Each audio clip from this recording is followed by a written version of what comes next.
Masa buat yang korban judi online aja mau dikasih? Ini orang kerja loh.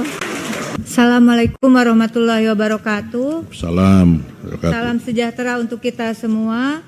Om Swastiastu, Namo Buddhaya, salam kebajikan, rahayu.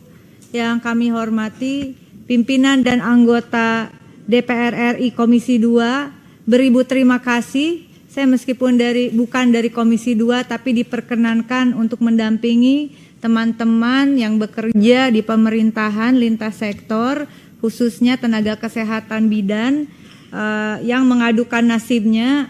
Alhamdulillah Bapak, kami sangat senang bahwa ini terbuka juga untuk umum. Ada beberapa persoalan tadi menimbang amanat konstitusi, mengingat amanat konstitusi Undang-Undang Dasar Negara Republik Indonesia, termasuk juga di pembukaan tentu saja selain di batang tubuh bahwa tugas negara itu adalah melindungi seluruh rakyat dan seluruh tumpah darah, memajukan kesejahteraan umum, mencerdaskan kehidupan bangsa dan seterusnya. Lalu setiap rakyat itu berhak mendapatkan pekerjaan yang layak bagi kemanusiaan. Saya kira itu adalah sepakat dengan anggota Komisi 2 menjadi pegangan yuridis kita, dan tentu mengingatkan pula bahwa Indonesia negara hukum, sehingga seperti apa yang disampaikan oleh pimpinan dan anggota Komisi 2, penting kiranya bahwa persoalan ini diletakkan dalam perspektif norma hukum, khususnya yang menyangkut tentang aparatur sipil negara, yaitu Undang-Undang ASN. Dengan mengingat Undang-Undang ASN, khususnya tadi disampaikan oleh pimpinan pasal 66 bahwa harus ada penyelesaian paling lambat 24 Desember 2024. Jadi beberapa bulan lagi saja. Dan kebetulan kami juga pernah mendampingi, waktu itu belum ada Undang-Undang ASN yang sangat luar biasa hasil perjuangan kita semua, tentu saja khususnya Komisi 2. Kita pernah melakukan kebijakan afirmatif bagi para tenaga kesehatan untuk bukan P3K, bahkan menjadi PNS di atas usia 35 tahun. Itu bukan sesuatu yang tidak mungkin, asal pijakan kita adalah terutama konstitusi. Ada beberapa turunan dari undang-undang, saya kira kita sama-sama memahami undang-undang pembentukan peraturan perundang-undangan pasal 7. Ini juga mungkin kita bisa sharing dengan teman-teman yang hadir di sini, bahwa ada hierarki peraturan perundang-undangan. Pertama Undang-Undang Dasar, kemudian TAP MPR, kemudian Undang-Undang, lalu kemudian peraturan pemerintah pengganti Undang-Undang, lalu peraturan presiden, dan seterusnya. Di dalam penjelasan pasal 7 tersebut, hierarki peraturan perundang-undangan yang di bawahnya tidak boleh bertentangan dengan peraturan perundang-undangan yang di atasnya. Sehingga dengan demikian penting kiranya mohon dukungan, karena saya sangat yakin, saya sangat percaya dan saya sangat menghargai Bapak Ibu di Komisi 2 lebih jauh memahami dari kami yang tidak di Komisi 2 terkait peraturan perundang-undangan menyangkut aparatur sipil negara yang bekerja di pemerintahan di seluruh Indonesia. Tadi disampaikan ada beberapa peraturan menteri, ada beberapa surat edaran. Apakah bisa kiranya nanti mohon kami arahan dan bimbingan untuk sama-sama menganalisis apakah peraturan termasuk perda tingkat 1, perda tingkat 2, pergub, perbub, dan perwalkot itu apakah bertentangan atau tidak dengan peraturan perundang-undangan di atasnya, termasuk peraturan dirjen, surat edaran dirjen, peraturan menteri, tetap tidak boleh bertentangan dengan undang-undang di atasnya. Saya ingin mengambil contoh, izin pimpinan dan mohon dukungannya. Untuk khususnya tenaga kesehatan bidan D4 pendidik ijazahnya. Pada tahun 2022 keluar surat edaran dirjen untuk teknis rekrutmen mereka menjadi aparatur sipil negara dengan status P3K. Dibolehkan D4 pendidik ijazahnya karena mereka pada hakikatnya seperti yang disampaikan oleh sahabat di Komisi 2, yang penting dilihat mereka bekerja di mana, bukan ijazahnya. Tapi 2023 muncul surat edaran bahwa mereka tidak bisa mengikuti seleksi. Tetapi ketika mereka mengajukan prasyarat administrasi melalui website resmi BKN dengan mengupload ijazah D4 pendidik, itu tidak ada masalah. Kemudian karena ada surat edaran di 2023, mereka meskipun telah lulus jumlahnya kurang lebih, mestinya ini juga BKN yang punya data, bukan kami yang mencari, bukan bidan yang mengumpulkan. Ada sekitar 690 orang sudah lulus. Ini teman-teman yang profesi lain, ini udah lulus ujian aja nggak dikeluarin SK-nya. Nah, kemudian di 2024 keluar surat edaran lagi bahwa tidak ada masalah dengan ijazah D4 pendidik. Kok saya jadi onengnya kumat, pimpinan?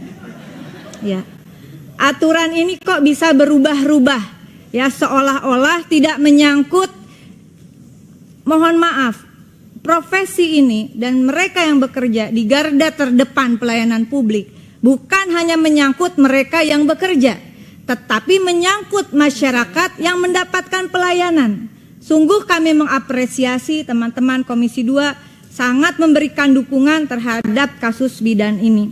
Nah, pimpinan dan juga anggota dan hadirin yang saya hormati, singkat kata, betul seperti pimpinan tadi katakan, kita membuat database. Nanti kita mungkin bisa sharing bagaimana database itu diberikan ke Komisi 2, begitu, lengkap dengan masa kerjanya, lengkap dengan gajinya. Jadi teman-teman Komisi 2 yang sudah luar biasa ini, mereka tidak mungkinlah menelusuri data BKN, meskipun harusnya BKN sendiri yang memberikan. Izin pimpinan, ini ada sekitar 690 orang. Kemarin terakhir dikatakan, yang penting mereka sudah bekerja lebih dari 2 tahun.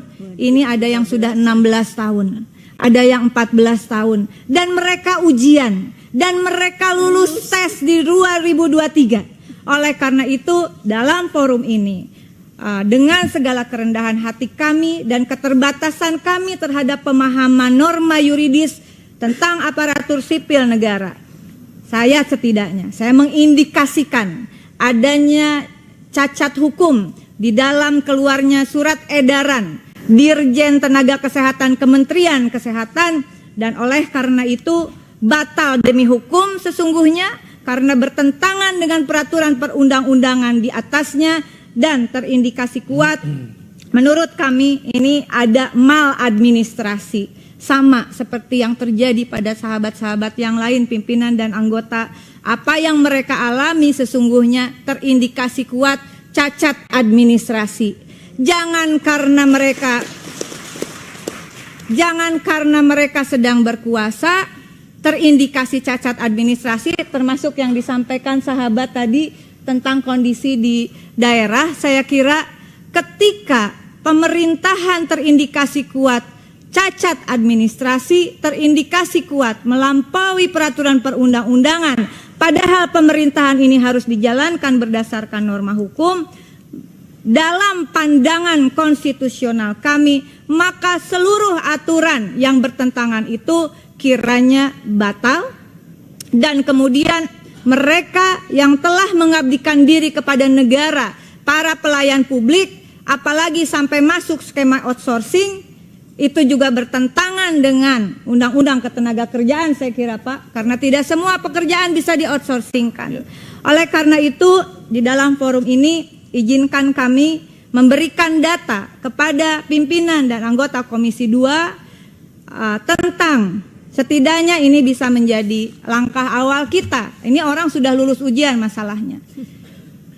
Mohon dukungannya untuk disampaikan mereka yang telah lulus ya harus diangkat. Keluarkan SK dan NIP-nya. Kalau yang sudah lulus saja tidak diangkat, bagaimana mereka yang lagi ngurusin data? Saya kira ini langkah konkret. Sekali lagi Terima kasih pimpinan dan mohon maaf kalau saya harus mengatakan ketika pemerintahan terindikasi kuat melakukan maladministrasi dan cacat hukum prosedural, maka rakyat jangan dikorbankan.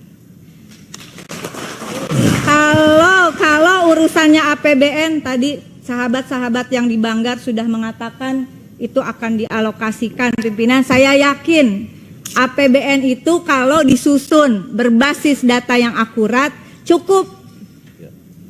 Masa buat yang korban judi online aja mau dikasih? Ini orang kerja loh.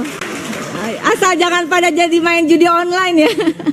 Terima kasih pimpinan, mohon maaf terlalu panjang. Sahabat-sahabatku terkasih di Komisi 2, terima kasih sekali untuk kesempatannya. Mohon maaf saya berani datang ke komisi lain, tapi saya kira karena mereka ini bekerja di seluruh provinsi di daerah pemilihan kita juga semua. Mohon maaf lahir batin dan selamat Idul Adha juga bagi yang merayakan. Wallahul muwafiq ila aqwamit thoriq. Izin saya berikan data ini kepada pimpinan dan anggota Komisi 2 untuk disampaikan kepada Kemenpan dan juga BKN bahwa ini data konkret orang kerja di lapangan. Vaksin, imunisasi, melahirkan, betul Bapak. Kita nggak tahu loh, kalau nggak ada bidan mungkin tidak ada pimpinan Komisi 2 yang bernama Junimat Girsan. Ya. Dan kita semua, saya juga dilahirkan sama Bu Bidan, namanya Bu Bidan Oom di Garut. Terima kasih. Wassalamualaikum warahmatullahi wabarakatuh. Salam warahmatullahi wabarakatuh. Terima kasih Indonesia. Terima kasih Ibu Dr. Rike Diah Pitaloka. Beliau bukan anggota Komisi 2, Bapak sekalian. Ya, beliau Komisi 6. Komisi tentang kekayaan negara, Pak. Jadi di sini tentang Saya Radi Saputro. Saksikan program-program Kompas TV melalui siaran digital, pay TV dan media streaming lainnya. Kompas TV, independen, terpercaya.